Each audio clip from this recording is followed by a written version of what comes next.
I remember always like the first thing that I heard in the morning coming into school was voices of young, small children, saying their their prayers in the morning.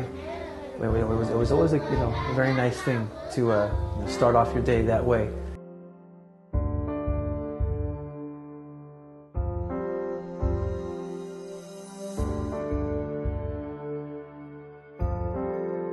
You can look at the Cheder as a microcosm of all the work that the Rebbe began in 1950 when he assumed the leadership of the Chabad Lubavitch movement, which at the time was a very small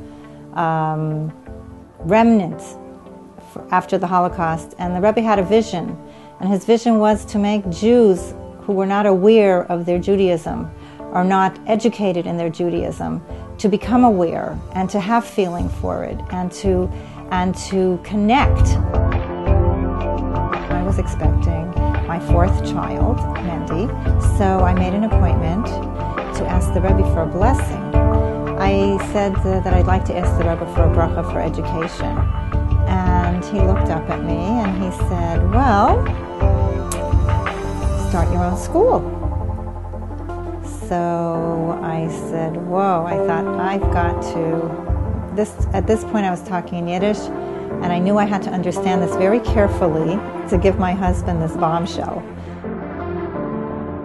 We'd gone house to house in the North End mainly, just knocking on doors to see if there are Jewish families that would want to come to a Jewish school. I remember the evening before the school started, the night before we opened the school, and I was on the floor with Rabbi Samuels, together with a fellow by the name of Arnie Chotner. And here we were, all three of us on the floor, knocking in the screws for the chairs and for the tables and for some other closets that the school would need. We all were not really experienced in how to knock nails. A special moment in the school, surprisingly, wasn't in the classroom. It was where my friends and I, the entire class, were taking a walk with our teacher, and it just was, a perfect sunny day, and we were just walking around the block to take a little break and go back into the classroom, and it really felt like this is my family. And I was just so happy, and everything was so right, just being with my friends and walking around the block and taking a break and going back into the classroom. It just felt so perfect.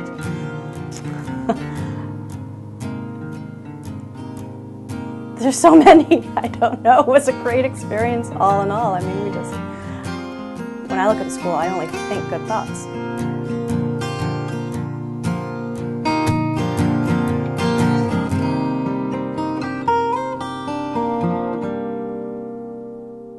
My memories of learning with the Kornfelds is, first of all, no nonsense, that you're going to come and you are going to learn in that class.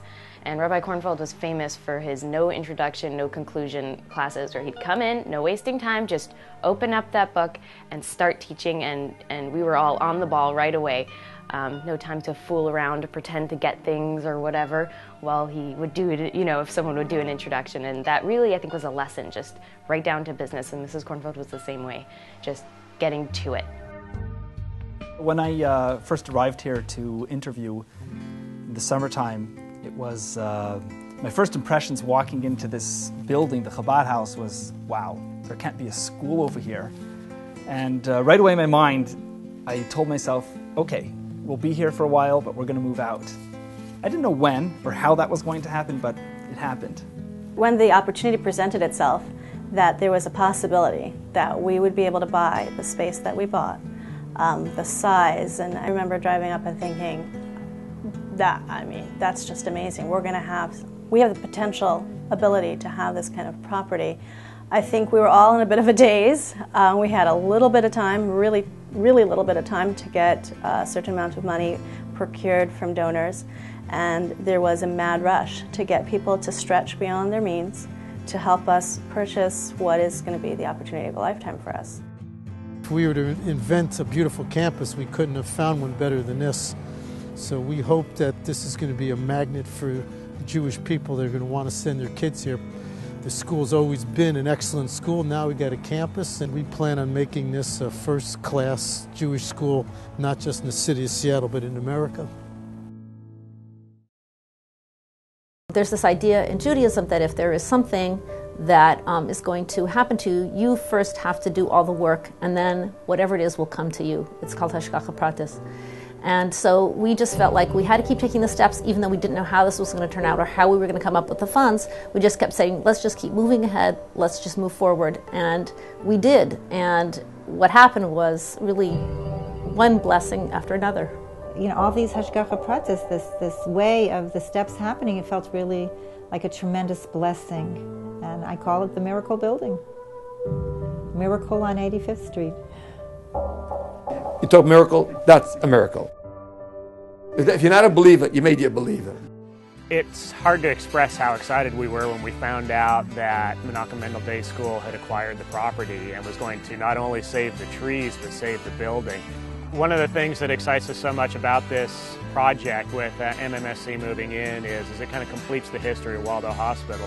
For the first 80 years of its existence, Waldo Hospital was primarily designed to be an educational institution. And to have it go back to being an educational institution with an organization that's as community-oriented as MMSC, who, you know, and Bill Waldo, Dr. Bill, was as community-oriented as well. It's just so fabulous. And we think that Maple Leaf and MMSC are going to make a great team in growing our community over the next coming decades.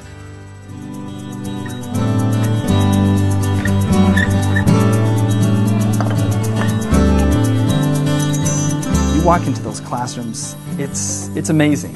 You see a real working environment, students that are engaged, and you're talking about students as young as age 2 and even younger, and each one is able to really work with the materials that are there and be engaged with it, engage with their peers appropriately. There's so much learning going on and making the students, or molding them and giving them the tools to become the people that they later become.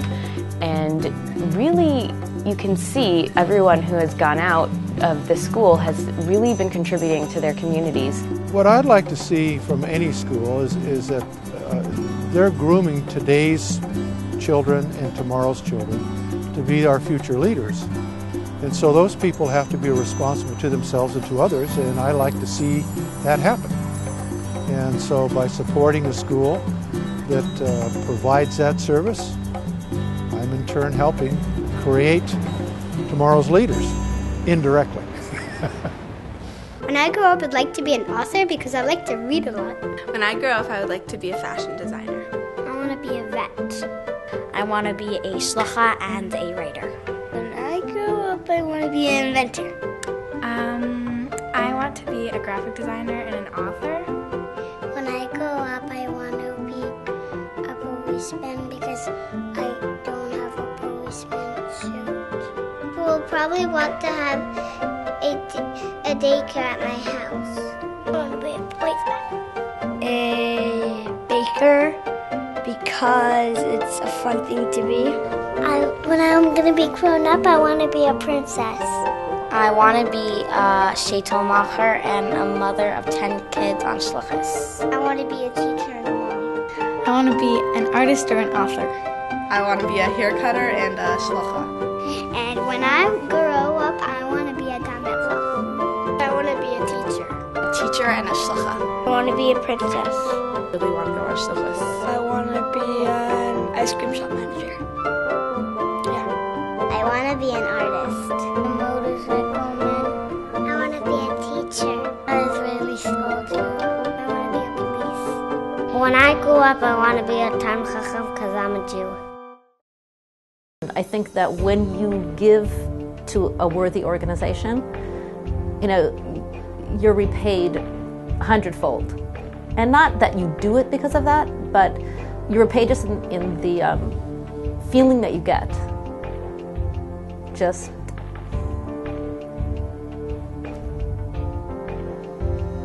see the kids.